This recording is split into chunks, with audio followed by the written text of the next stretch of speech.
Howdy folks, and welcome to Casual Saturday with the mighty Jingles. Saturday's the day when I play something that isn't World of Tanks, or World of Warships, or for that matter, Armoured Warfare.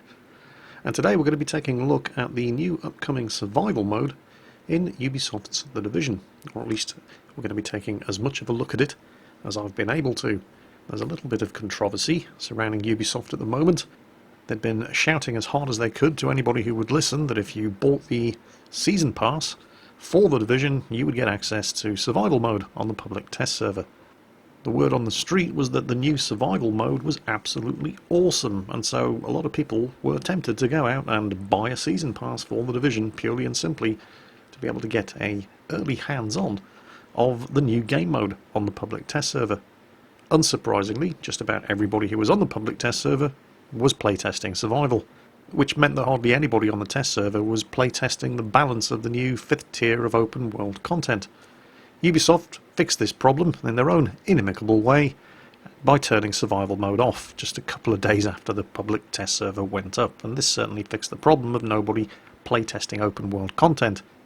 Of course, that did mean that if you were one of the many people who had gone out and bought a Division Season Pass because Ubisoft had said that if you did, you'd get to playtest survival on the test server, then, well, you were shit out of luck. And probably feeling justifiably aggrieved and pissed off. I, however, did manage to get a couple of test runs of survival in, and the whole politics of the situation aside, I can report that it is every bit as awesome as has been claimed.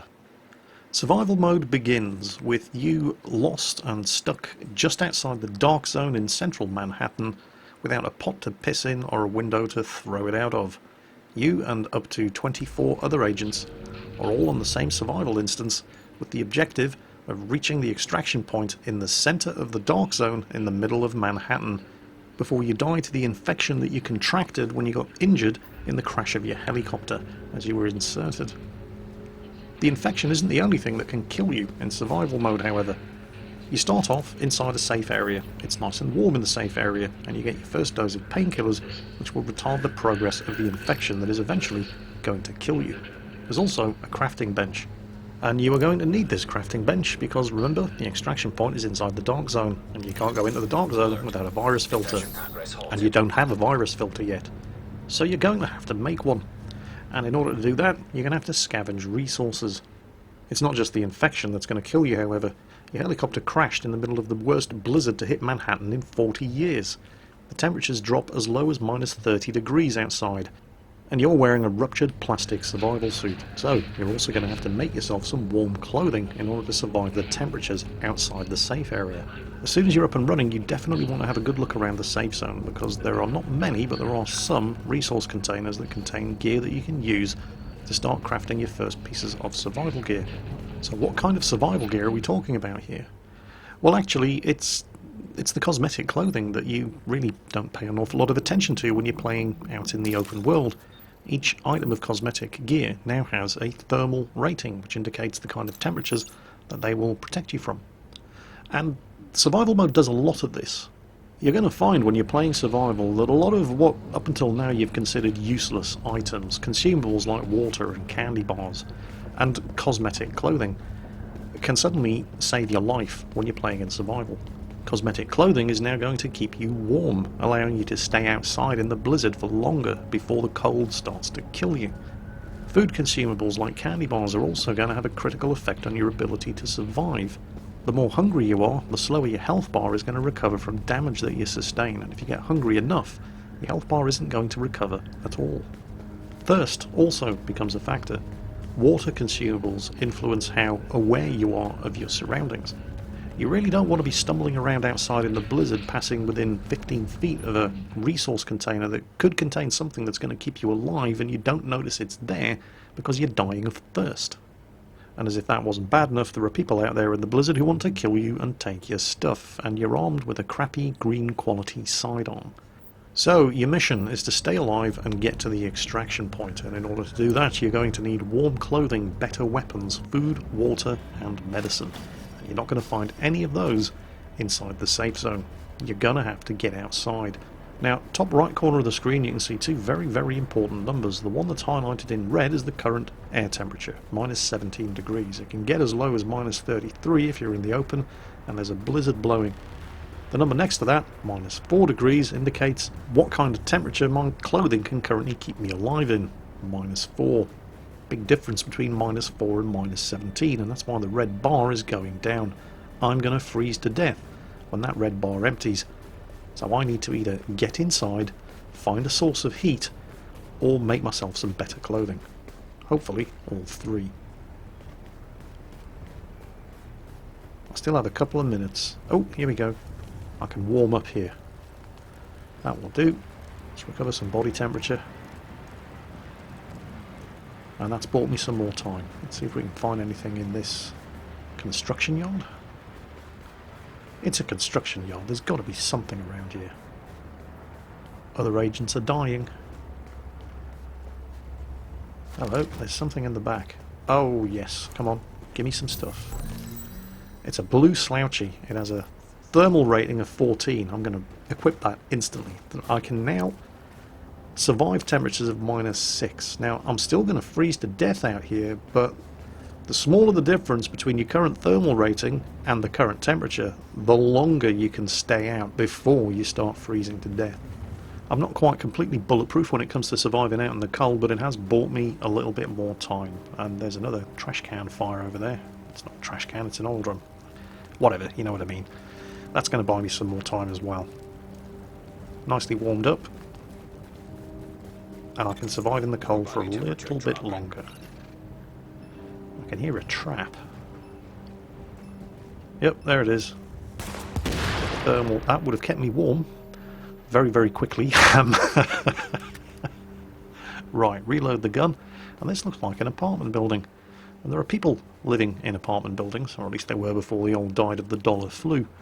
And people tend to have things like food, water, and clothing. So let's see what we can scavenge in here. Have a good look around first. Make sure there's nobody in here waiting to kill me. And fantastic. Pair of jeans to keep my legs warm. And what's in the next one? And a pair of boots to keep my feet warm. Fantastic. We're going to equip both of those. That's going to increase my thermal rating and allow me to stay outside for longer. I'm still probably not going to be immune to the effects of the cold outside, but it is going to give me a much, much bigger window of opportunity to scavenge outside in the streets to find more stuff and things. I'm feeling a bit like Rick from The Walking Dead at this point. That are going to help me survive for longer. And of course, it's not just the cold I need to worry about. I'm also dying from an infection. I'm getting hungry. I'm getting thirsty. And there are people out there who want to take my stuff and things. Wow, those two items of clothing now allow me to survive at temperatures a whole 1 degree lower than when I first blundered out here. Well, it's an improvement. Let's get inside the hideout and see what I can craft with the materials that I scavenged. You'll note that this is not the same hideout. There are numerous hideouts and safe zones scattered throughout the area, and there's usually some useful stuff in each and every one of them. There's always a crafting bench. Oh, what do we got here? Fabric, good. Fabric is good. Fabric allows me to craft more cosmetic gear and painkillers, fantastic. Right, so that's going to help with the infection. Ah, and helpfully enough, here are some survival notes which tell you exactly what you need to do in order to survive the infection, placed right next to the supply of painkillers. Here's the crafting bench. Let's see what we can make in here. I still have to make a virus filter before I can get into the central Manhattan dark zone and get out of here. And I do not yet have the materials required to make even a basic virus filter, so I'm going to have to go out and keep scavenging. Having a look at the thermal clothing that I can craft, I already have managed to scavenge gear that's better than anything I can make, so I'm either going to need to find better blueprints or better gear. There's not a lot of point in building any weapon upgrades when I'm still using the crappy default green quality sidearm. However, I am going to need specialised electronic parts to make my first basic virus filter, and I can at least make some of those, so I'm going to go ahead and do that. You'll also note that you have to craft your skills. That's right, you don't even get any of the skills that you've acquired from playing The Division. You have to build those skills using the resources that you've scavenged. What this means is that everybody starts off on a level playing field when you're playing survival. So it doesn't matter how much of a Chuck Norris ass-kicking badass you are playing The Division outside in the open world. Once you choose to play survival, everybody starts off with nothing. Now that's not really too much of an issue if you're playing survival in PvE mode, because you're not competing really against the other players, and in a lot of cases you'll probably find yourself cooperating with other players to overcome the problems that you're going to face in order to get yourself to that central Manhattan Dark Zone extraction point. On the other hand, if you've chosen to play survival in PvP mode, this very neatly addresses the single biggest issue I currently have with PvP in The Division, and it's to do with the gear gap. Put simply, it doesn't matter if you can pull off 360 no-scopes in your sleep. If you've picked a fight with somebody who has better gear than you, you're going to lose. But in survival, everybody starts off with nothing. And I know that does put a lot of people off. They hit level 30, their gear's pretty bad, they go into the Dark Zone for a bit of PvP, and they just keep getting their ass handed to them by rogue agents with immeasurably superior gear. It can be very disheartening, and it can put you off PvP. That doesn't happen. Not in survival. Everybody starts with the same terrible gear. So whether or not you're going to win in a fight with another agent depends entirely on how good or bad the two of you are. It's got nothing whatsoever to do with the gear that you have or the skills that you have, because everybody starts with no gear and no skills. Beyond what you can scavenge, it's all up to you. Of course, that doesn't mean you have to go all guns blazing the second you spot another player if you've elected to play survival in PvP mode. Perhaps the other guy is in a cooperative mood. But are you willing to take that chance? Because here's the other thing about survival. If you die in survival, there are no respawns. Die in survival, your survival session is over. Feel free to start another one. Better luck next time. So I think it's entirely likely that if two agents come across each other when they're playing survival in PvP mode, they're going to shoot first and ask questions later. And let's be honest with ourselves here, if you are queuing up to play this in PvP mode, your intention is probably not for everybody to hold hands and skip merrily together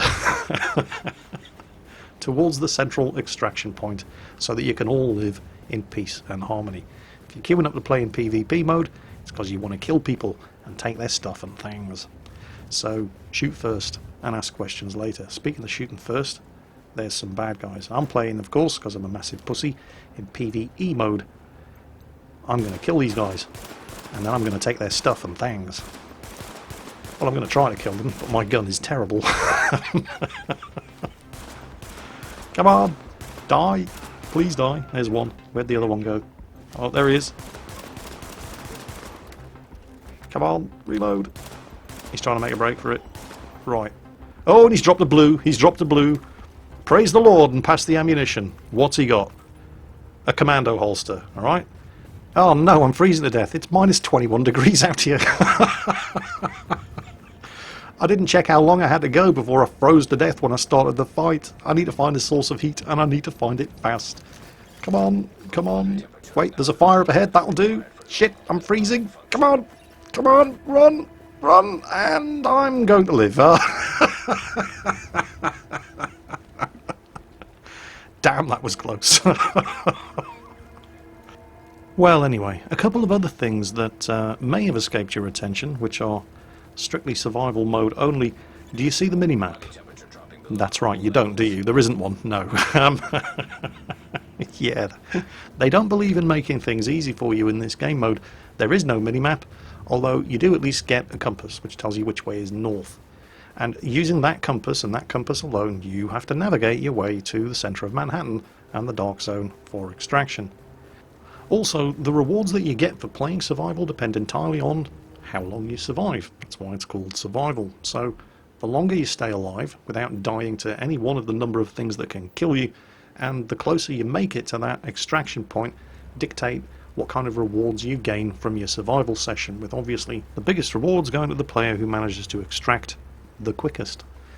However, even if you don't manage to extract, the longer you stay alive, the better the rewards you're going to receive at the conclusion of the survival session.